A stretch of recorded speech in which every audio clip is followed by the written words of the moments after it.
Now joining us on the podium is Texas Tech head coach Joey McGuire. We'll begin with your opening statement, Coach, and we'll open up to the floor for questions from the media. Thank you. It's exciting to see everybody. Whenever we're here at Media Day, that means football is just right around the corner. Before I talk about my team, being a proud Texan and being nowhere else, I just want to, again, we put this out the other day, but our prayers are with everybody in Central Texas. Have family that live in those areas and have had different alumni reach out to me that have had young ladies and kids going to different camps. And so I just want to say that at Texas Tech, we're praying for you guys. I can't imagine. Debbie and I have talked about it as parents of what they're going through, and just want to know that you are in our thoughts and our prayers. I'm honored to represent Texas Tech. I'm honored to represent our administration and the best AD in the country in Kirby Hocutt. We're really excited. We brought 6 players with us to represent Texas Tech. Our quarterback, Baron Morton, our wide receiver, Caleb Douglas, our outside linebacker, Romello Height, the preseason defensive player of the year, Jacob Rodriguez, Lee Hunter, our defensive tackle, and then Cole Wisniewski, our safety. Really excited about what they've done, help bringing this new team together. We have had a great spring. We have had a great summer, and, man, we cannot wait for camp to start, and we cannot wait for the season to start. So with that, open up for questions. Again, if you have a question, please raise your hand. Got one here in the front, center.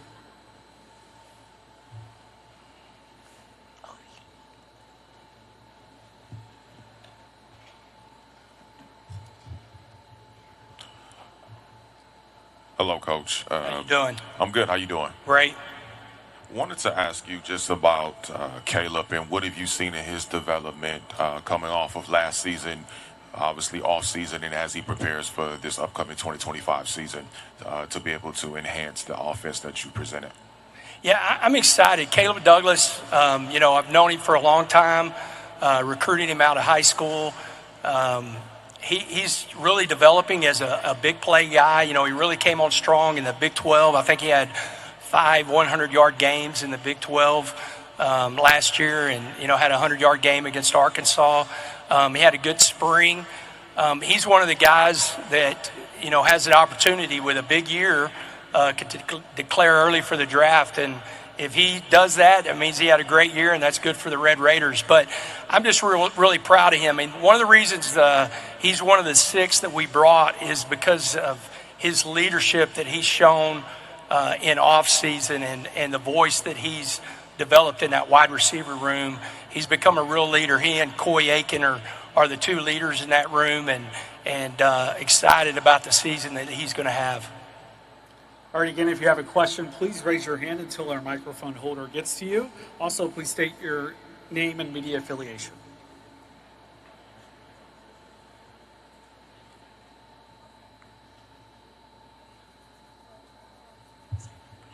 Stephen Johnson, Fort Worth Star-Telegram. How you doing, Coach? Doing good, man. Yes, sir. So you guys, with what you guys did in the portal on the recruiting trail, I kind of feel like you guys have been one of these programs that has kind of taken up a lot of attention this offseason. First, I guess, how exciting has that been for you? And I guess, what are your expectations for the program this year with so much talent, both returning and what you guys are bringing in? Yeah, it's been a fun off season. We were really aggressive whenever it came to the portal and meeting some of our needs for the football team.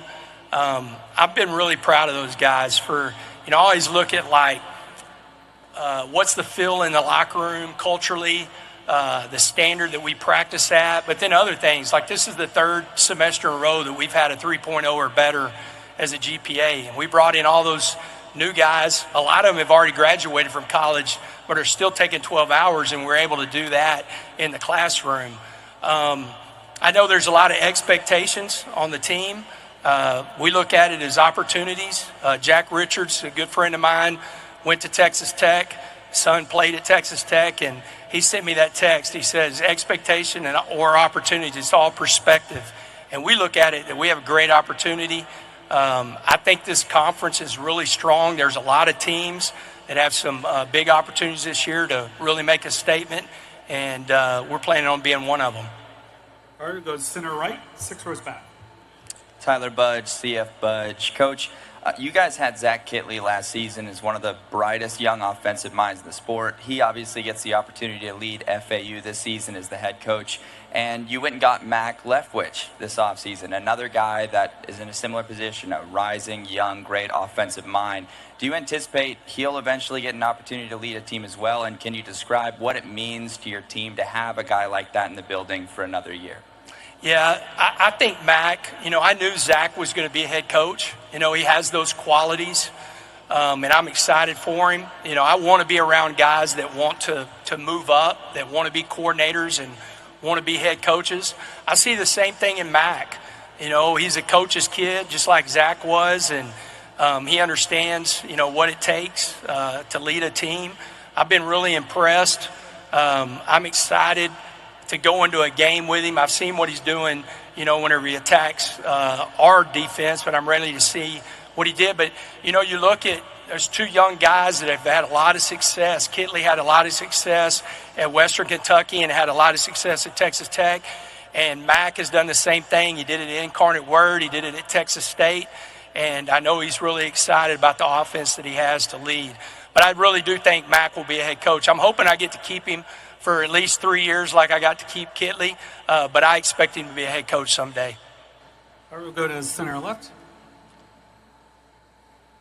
Bryce Cherry, Waco Trib. Joey, how are you? What's up, man? It's great to see you. Good to see you. Micah Hudson was a guy that had kind of a unique off-season. Can you just walk us through the re-recruitment of him and what are your expectations for him next season? Yeah, thank you for that question. Whenever the portal opened up, I called his mom, and I said, I'm going to reach out to Micah because his mom didn't want him to leave. And she said, you don't have to worry about reaching out to Micah. He's coming to see you face to face. And I said, well, I can give him a call. And she goes, no, whenever he left your office, whenever he got in the portal, he did it as a man, and he's going to come back and talk to you face to face. And, the first thing I did before he even started talking, I said, Micah, let me open up and tell you what I feel like I did wrong and what I would do different if I could do it over again. And I think that really, we've had a really good relationship. It got strained at the end, and I think that really kind of opened that, took some of the barriers down. Maybe he was worried that I'd be upset with him, and he's been good, man. We really, right now through the spring and the summer, our mindset as a team is make the main thing the main thing, and the main thing is be on time. And then the second part is when you walk into the building or walk on the football field, empty the tank. This is the standard we're going to practice at. And that's all I'm asking out of these guys right now. And he's done that this summer. And so I'm glad to have him back. And I think it's going to be a great story. How are you, Coach? What's up, buddy? I'm Jarrett Ramirez with RedRaidersports.com. Wreck 'em. Yes, sir. Obviously, a lot of the focus is going to be on the defensive side and what you brought in with the portal. But like you said in your statement, Jacob Rodriguez was named preseason Defensive Player of the Year. How big was it to get him back for this year, and what does he mean for you and your team as a whole? Yeah, it was huge. We had the conversation. He and his wife came into my office, sit down with, we do a PowerPoint presentation for guys that are eligible for the draft. And all the information that we get from the NFL and from the scouts. And we sit down with him and his wife and, walk through where he thought he would go and what the benefits would be for him coming back. And, man, I'm just glad he made the choice to come back. He is such a rock star when it comes to our culture and our building and the way we work. I mean, he's a pro.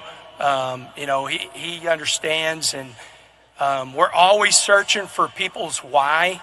When you have older guys like him who's married, it's easy to know his why. And so we're able to use that and make sure he came back. And so I was excited, very honored that he was named preseason Defensive Player of the Year. And now he knows he's got to go back it up. We have time for one final question. We'll go center rack right. Hi, Coach. Joe Lonergan with Latavius Murray's Knights 247. You brought Lee Hunter with you this week. Can you talk about how he's fit in with your program these last several months and what your expectations are for him this season?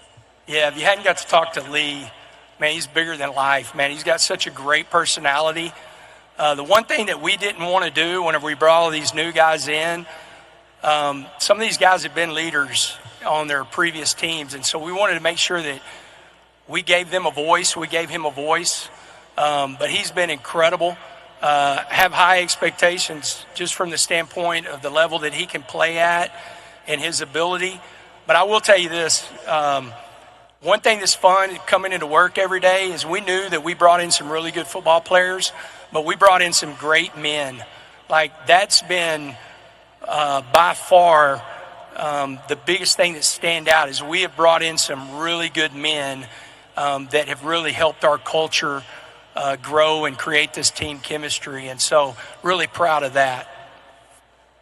Hey, Coach, thank you and good luck this season. All right. Thank y'all.